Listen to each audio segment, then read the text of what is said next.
16-year-old Gukesh is playing in his first super tournament in Vaikanze, Tata Steel Masters, and he has had a very tough start.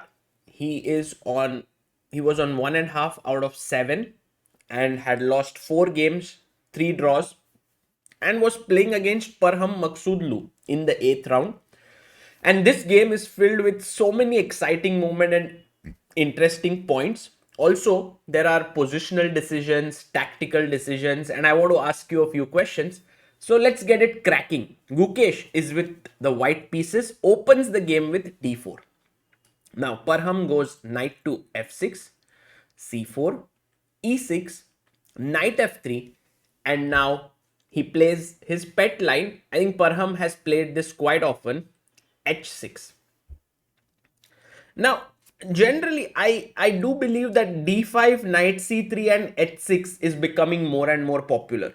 But h6 on move 3 is slightly less seen, but it has a point that you haven't committed to playing d5 just as yet.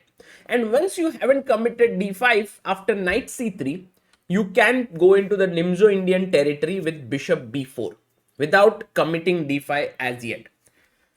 By the way, this is not the first time that Parham and Gukesh have played this line. In fact, it happened in 2022 at Turkish Team Championship, where Gukesh had played g3, and then after bishop b4, Parham had went on to win that game.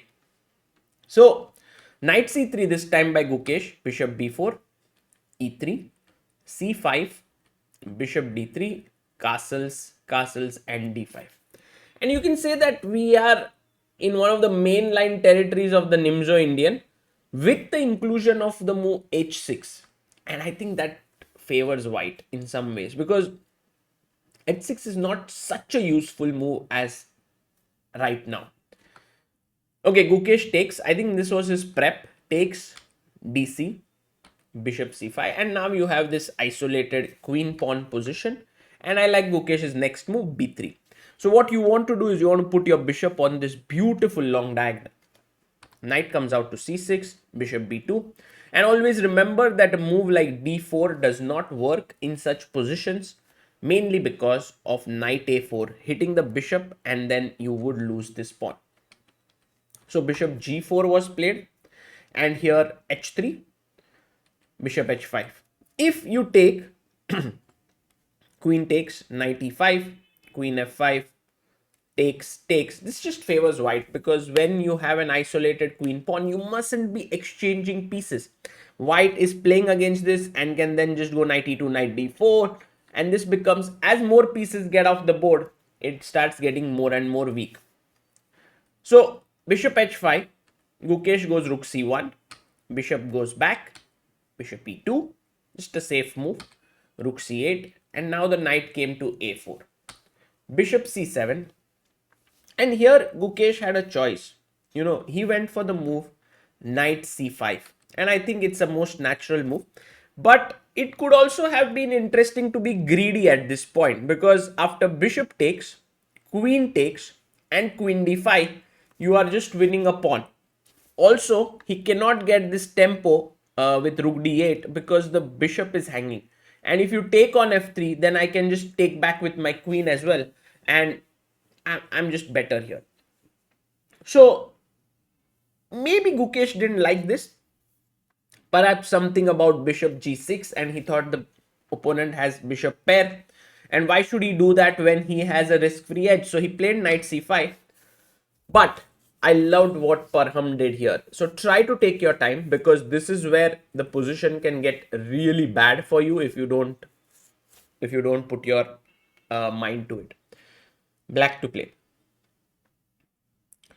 If you play a move like b6, then already this becomes very weak, and I can just go back and I have a clear advantage with my knight coming to f4. But here bishop takes f3. I really like this move by Parham. Gukesh has two options now: take on f3 or take b7. And I think taking on b7 could be very interesting, because now if bishop e2, then you go knight d8, bishop d1, knight c6. And although right now black is a piece up, let's say he can keep that piece with say bishop e2. There is rook f e1, bishop b5, knight e7 check, or even knight takes a7, hitting this and this and this if the rook moves. So maybe knight d8, knight bishop e2, knight d here, to knight b7. Maybe a move that should be considered is bishop h2 check. And if king h2, queen c7 check, king g1, and now bishop e2 gives an advantage. I mean, this is not an advantage, but this is leads to an equal position, because after takes it's a piece down. But I think somehow white manages to hold here with queen h5 attacking here. If here check and sort of check and it's a draw.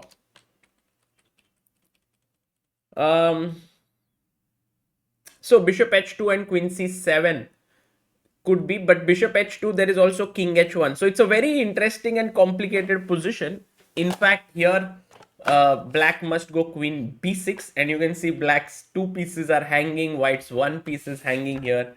And after bishop f3, queen b7, if you take, then king h2, and white is better. So you need to find again this really nice move, bishop e5 takes. If you here take, then knight e5. The position is queen d4, queen d4, e d4, knight f3, g f3, and maybe roundabout equal, or white is slightly better. Or here you can, even after bishop e5, go for bishop a3, which leads to more complications, because now the rook is hanging, and if you try to save the rook, then I go knight d6 and I'm better. So you must find the move knight b4, and back and forth, it'll go on, but it is a complex position for sure, something on these lines, and you have to calculate a lot of things. So I believe that Gukesh didn't want to go into knight b7 just as yet, but perhaps it could have been an interesting idea to try out. Bishop f3 made a lot of sense, but this is where Parham had a very nice move prepared, and I think Gukesh, as he said in his post-game interview, he had missed this. So black to play. Yes, the move is bishop e5. Fantastic move. And the point is that after you take here, knight takes, b7 is hanging, but there's no time to take it. Let's say if you take here, then knight takes f3, good move. If you take with the queen, then after queen b6, the queen is trapped, the knight is trapped. And the same thing, the knight is going to get trapped with queen b6. So you can't take the bishop, but you can start off with knight b7 here. Then queen e7, good move. Bishop e5, knight e5. And now white should tread carefully. The only move here is knight a5. Because if you take rook c8, then knight f3 check, important intermezzo. Queen f3, rook c8. Now the knight is hanging, knight a5. And a very important move here, black to play. What do you do? Yeah, the move here is queen b4, not queen a3, because now b4 and my knight is safe, and I get at least equality. Queen b4 and the knight is trapped. Queen f5, rook c7. So here knight a5 had to be played, knight f3, and now if you take with the pawn, that's correct, because then after something like queen e6, black has compensation and the position is around equal. But if you were to play here queen f3, that is a blunder, because after rook c1, find the winning move for black to play. It's a nice case of double attack. Queen a3 attacks the rook on c1 and also the knight on a5, and that is game over. So that is the end. Queen d2 was played in the game after bishop e5, and that's a good move. Gukesh recovers. Queen e7, knight d3, take. And now still white has a clear edge. In fact, it's still good. And Parham goes for g5 because he was afraid maybe of knight f4, which puts pressure here. So he stops it with g5. But Gukesh starts its queenside play, a6, a4, queen d6, b5, knight e7. And here, I think there was an important move for white. White to play, what would you do? Try to think, it's an important moment. And also, in positions like this, if you are alert, you can get a big advantage. But if you are not, then your opponent can resist. The move that I was looking at is knight to c5. And this is a great move. You're attacking b7, and after take, f6 is hanging, h6 is hanging. You have to go back. I come back to d4. Now my threat is to play e4 to win this pawn, and it's not at all easy for black to survive this. Take, b6, e4, and white is clearly better. So knight e7, he should have gone knight c5 here, or even a move like b6 did make sense, but he played a5. Take. Now the knight came to c6, and here Gukesh took some time and made, I think, a bad move, rook a1. Maybe still okay, but he should have taken here. And I don't know what was it that he didn't like, because after knight a5, queen c8, takes, king g7, knight c1, with maybe rerouting the knight here. I think white should have a risk-free advantage and a possibility to win here. But he went rook a1, rook c7, a g3 was played, a soft move basically, and now a very nice move by Parham. Black kind of starts solving all his problems here. d4, fantastic move. And now, okay, knight e1 perhaps was the best move, trying to make use of the pin. Gukesh tried to make use of it this way, but in came knight d5, another strong move, threatening to sort of fork here. Knight c4, queen e6, e takes d4, knight c3. Now this is a major fork. Queen b6, knight d1, because I mean, what else do you do? Like queen e6 takes, knight c3, queen c7, check. If you go king g2, queen f2 is game over. So you have to play king h2, check, bishop g2. Now the rook takes on d4, queen b7, rook c4, rook d1, rook c2, threatening a mate, rook g1, and knight d4. When the smoke has settled, it seems like black is the one on the offensive, but white still can resist here, mainly because of the a pawn. And it was still move 38, move 39. Gukesh found the best move here. And okay, if you play, by the way, knight e2 here, then after queen b8 check, king, it's a draw somehow, because king g7 you have queen e5, king g8 you have queen b8 check. Unfortunately, you cannot play for a win here.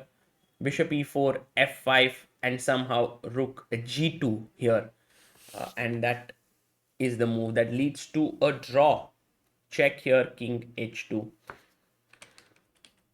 After rook g2, maybe knight g3, queen g3, queen g3. You can play bishop f5 in between, so maybe you have to start with rook c1 here, king h2, take, king takes, fe, and yeah, this should end in a draw.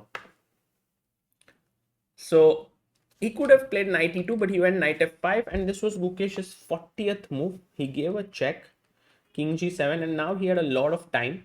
And so you also take some time and figure out what should white do here. White to play and hold the game. The first thing is that king h2 doesn't work because g3 is hanging, but king h2 does not work here. The simple logic behind it is that I go rook e2 and I stop your queen from giving a check on e5. Okay, you push a6, and now I go knight d4, and it's over, because now knight f3 check is a major problem. Okay, and if you were to play a move like a7, I go knight f3. And if you play a move like king h1, I still go knight f3 and threaten here. Your rook cannot move because g2 hangs. So that is over. So a very important move is, by the way, rook e2, or even you can play queen e3. The point is to stop queen e5 check. Now knight d4, a7, and knight f3 check and wins.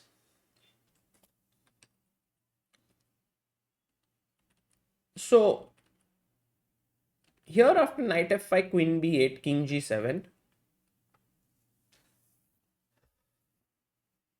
Gukesh cannot go king h2. G4 is the correct move, because after knight g3 check, king h2, knight e4. If queen e5, there is knight f6. If a6, rook a2, a7. And now not rook a7, because white has the very powerful rook f1. Queen d4, bishop e4, check. Because if you take the queen, a7 hangs, and here white has good winning chances. But you go, by the way, queen a7 is a blunder, of course, because not queen takes a7, but queen f4. And this is a very recurring mating pattern that comes in here. So here it seems like white is doing well, but black can hold still and can, by the way, this is again lost, as you saw. So you have to wait here, maybe rook b1, queen f2, rook g1, and it's a draw. So somehow g4 was holding the balance, but Gukesh goes for a6, and it turns out that this is a big blunder. And now try to figure out what should black do in this position, black to play. So Parham should have taken. He played rook a2. That's a blunder. I would say not a blunder, but a big mistake. He could have won the game if he had played this, and actually Gukesh saw it, and he told Parham after the game he should have done that. King h2, knight goes back, and I think that is a critical move to find knight f5. The main point is that because the knight is here, there is no perpetual, like queen e5, f6, there's no queen c7, there's no queen e7. So that does not work. So you can start with a7, and then after rook a2, the point is, of course, queen does not work. Check here, check here, and mate. So check, queen e5, king g6, a8 queen, rook a8, rook f1. Important. Because look, if you play here queen e5, king g6 is a mistake, because queen, it's an important move, takes rook f1, and this is where it felt like this is a draw. Check, check, check, check. You take the rook, I take your bishop. But white can actually, black can win this by playing f6. Check, king g7, king g6, and there's no way to escape this. So somehow knight g3, king h2, knight f5 backwards, and stopping this pawn and creating all sorts of threats. Like let's say a7, rook a2, and you try to wait here, maybe with king h1, then I can always take this pawn. So again, it's not working. So rook a2 was played in the game, but then came check. And now I guess f6 could have also drawn here. Check. And now don't go king g6, but king g8, and this is a draw. Sorry, king h8. Go on a dark square so that there's no bishop d5 check. So king f8 or king h8 is a draw. But he played the move king g6, which was a big blunder, and now white to play and win. I think Parham simply missed that Gukesh could play g4. Gukesh found this move, and now the main point is that knight g3 does not work because of take, and check. And I think this is what Parham missed. He's losing the queen, so he had to go knight e3, but then check came in, and now it's a mate almost. You have to play f5, queen d6 check, king f7, and now you could bring your rook here. Very nice move, because all the mates are controlled. but he played gf5, which is also winning. G4, check, king here, check. If you go king e8, bishop c6 is a mate. So he went king g8, but bishop d5 is cool because after knight d5, check and mate on g7. So with this, Gukesh scored his first win in Vaikanze, and that was a very important one. This is how the standings look right now. Nodirbek Abdusattarov on 6, Anish on 5. Nodirbek has a full point lead over the field with 1 point over Anish and Wesley. So Aronian, Prague, Caruana, and Carlson all on 4.5. Ding on 4, Rapport 3.5, Maghsoodloo 3.5, Arjun on 3 with Jordan, and Vincent and Gukesh on 2.5. So that's how the standings are. And also, these are the pairings for the next round, round 9. Today is a rest day. Tomorrow, the round 9 will happen. Maghsoodloo versus Wesley, Magnus versus Gukesh. And good news for Gukesh, he's in form now. He's gotten back his form, so perhaps he would be very, very motivated to play against Magnus. Prague versus Caruana, Arjun versus Rapport, Aronian versus Van Forest, Vincent versus Nodirbek, and Dingliren versus Anish Giri. I'll be there on Tuesday commentating live. For now, I hope you enjoyed this game. Gukesh's first super tournament victory. This is Sagar Shah signing off. Bye bye.